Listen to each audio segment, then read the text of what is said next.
Am I the a-hole for not allowing my ex-husband and former best friend to take my kids out of state for a week to heal and recover after she was left unable to have children? Me, female, have 2 children under 12 with my ex. We divorced 5 years ago after I found out he and my former best friend were having an affair. They both tried to apologize and asked for it to not ruin everything, but their actions had already ruined everything. I hate the 2 of them. I no longer care about how they're doing. But for my kids' sake I remain civil. I have never badmouthed them to my kids. I have never told my kids what happened. I would never want my kids to be harmed more by their father's actions than they already were. And the divorce was tough for them and they had a hard time coming to terms with the changes. They still need therapy for some adjustment issues that have remained. My former best friend hasn't helped it either by trying to continue on as best friends despite her actions. It also didn't help that the kids went from their parents living together to their dad living with mom's former friend. But again, my primary focus has been my children. I love my kids more than I hate those 2 repulsive individuals.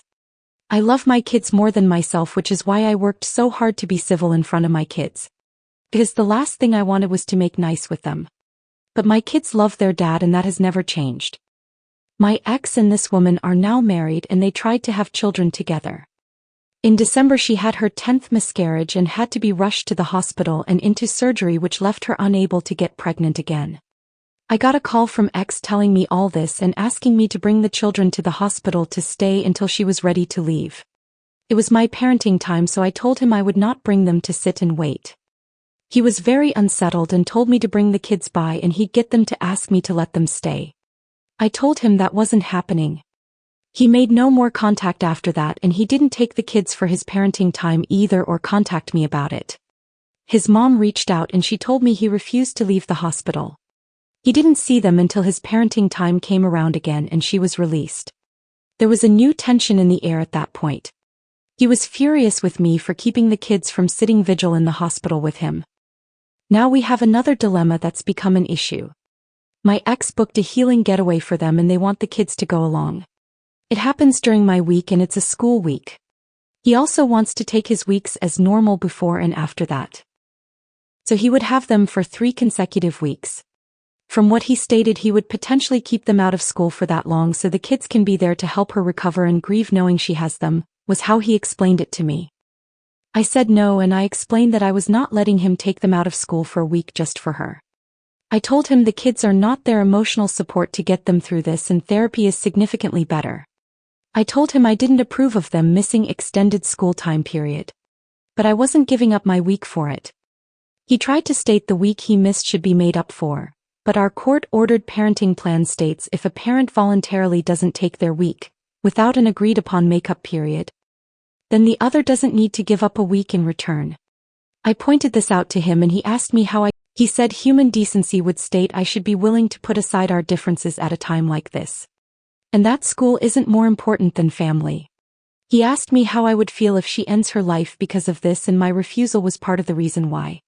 I told him I wouldn't feel anything. I told him they lost all their rights for me to feel something for them when they betrayed me and I would not be manipulated into agreeing. He's pushing very hard for this and trying to guilt me into agreeing. I know I might be overly harsh in my response to this, so I wanted to ask if people believe I'm wrong or not. Am I? First comment. Not trying to scare you at all, but your ex trying to help her heal through having the kids for 3 weeks is ridiculous. He wanted the children on your week to sit in vigil with him in a hospital.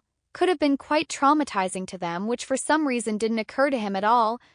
He seems to be only focused on her needs. But 3 weeks is plenty of time for the both of them to disappear with your children.